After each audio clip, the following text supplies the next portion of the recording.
Frédéric, alors donc tu es responsable du service européen donc à l'agglomération Hérault-Méditerranée.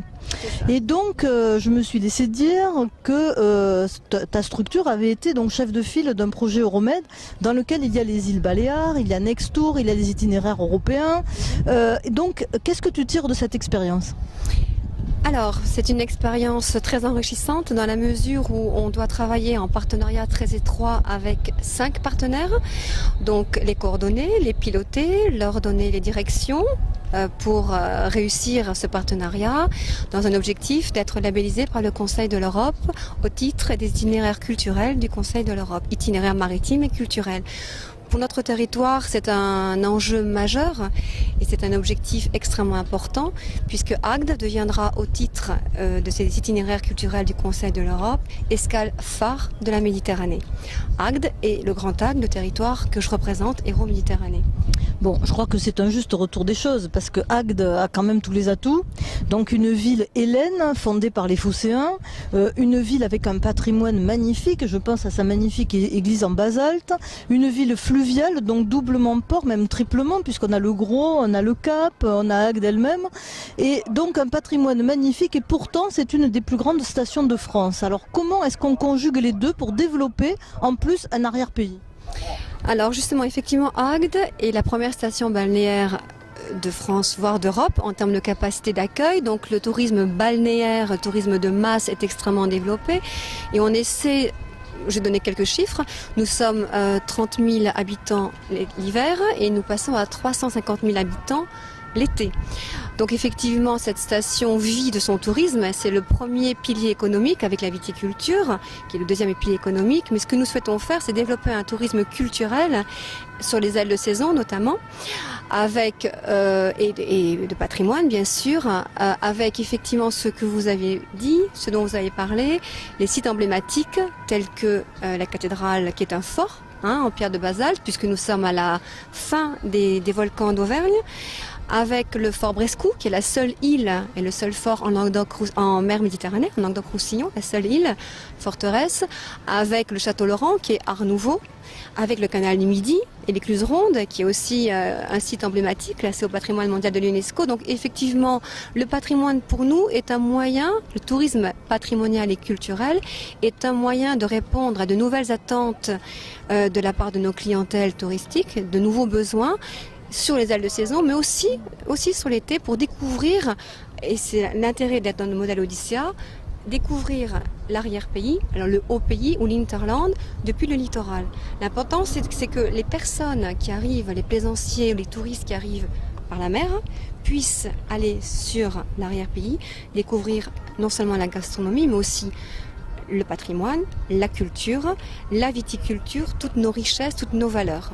Alors nous sommes ici à Marseille parce qu'on va débarquer les produits d'Agde, les produits phares, et donc on verra à l'image le Césarion, donc dont on pense que c'est Alexandre Enfant. Et également les Phèbes. Et donc ce musée d'archéologie sous-marine d'Agde, vous pensez qu'il va devenir un fer de lance culturel et touristique ? Alors ce musée a déjà été un fer de lance touristique et patrimonial. Le musée archéologique, j'ai oublié d'en parler, a une importance majeure pour nous et pour Marseille, puisque Agde est la fille de Marseille, est une ville phocéenne, une ville qui a été fondée par les Grecs. Pourquoi Agde a intéressé les Grecs ? Parce que c'est un comptoir de commerce, un comptoir grec de commerce. Les Grecs sont arrivés sur notre territoire et avec le fleuve, nous avons les 3 voies navigables, le fleuve, l'Hérault et le canal.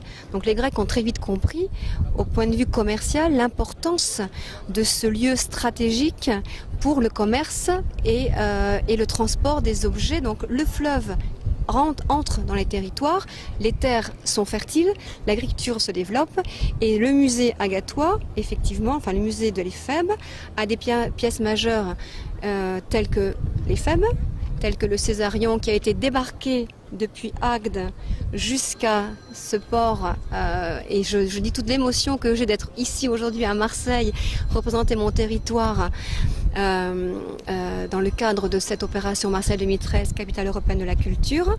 Ces objets donc ont été débarqués, les Phèbes, Césarion, Hermès. Ces objets ont été trouvés à la fois dans le fleuve et en Méditerranée, puisque mon territoire a été la scène, on va dire, de combat en mer, de combat avec les corsaires, voilà. Et on a trouvé énormément de vestiges et d'objets. Quand on dirige un service comme celui que vous dirigez, il faut aimer l'Europe. Il faut être une Européenne convaincue. Il faut absolument être une Européenne convaincue, puisque la mer Méditerranée déjà est un partage. C'est un lieu de partage, un lieu de convivialité, un lieu de plaisir, de loisirs et d'échanges. Et l'Europe est aussi pour moi une scène, un territoire qui se met en marche. Et je suis profondément européenne et convaincue que l'avenir, c'est l'Europe. Et je dirais une phrase à ce titre de Saint-Exupéry, que préparer l'avenir, c'est travailler sur les fondations du présent. Voilà, c'est préparer l'avenir, ce n'est que fonder le présent. C'est une phrase, ce n'est pas de moi, c'est d'Antoine Saint-Exupéry, mais je pense qu'elle est vraiment significative, elle représente bien cette volonté d'aller vers l'avenir, et l'Europe pour moi c'est vraiment l'avenir. Alors Frédéric, nous avons sur nos genoux, si j'ose dire, Césarion. Donc Césarion, c'est l'enfant de César et Cléopâtre, donc qui est magnifiquement vêtu avec un habit patricien très beau, et c'est un des fleurons du musée de l'Éphèbe d'Agde. Absolument, donc Césarion vient du musée archéologique du Cap d'Agde, et je tiens à dire ce soir dans le port de Marseille que notre maire, monsieur Gilles Létor, a participé à cette opération en embarquant sur le port du Cap d'Agde ces objets majeurs et emblématiques de la Grèce antique, Césarion, mais aussi le buste d'Hermès et aussi l'Éphèbe. C'est bien d'avoir un maire qui aime la culture et qui est conscient comme ça de la plus-value culturelle de sa cité. Notre maire est un homme moderne, un homme visionnaire qui a compris que la culture et le patrimoine étaient des enjeux économiques importants, à la fois pour les touristes que nous accueillons chaque année, mais aussi pour son territoire qui doit s'approprier ce patrimoine riche, dense, divers. Et le musée archéologique offre des pièces uniques, dont l'Éphèbe bien sûr. Là ce n'est qu'une copie bien évidemment de Césarion, mais nous avons aussi à l'Institut culturel italien la copie grandeur nature de l'Éphèbe qui a été réalisée par le Louvre, et le maire d'Agde avec le conservateur en chef du musée de l'Éphèbe a volontiers prêté ces objets pour montrer l'importance de ce commerce en Méditerranée et montrer que Agde, la ville grecque, est tout à fait en collaboration et en lien étroit avec sa mère, on va dire, Marseille, qui est une ville aussi phocéenne.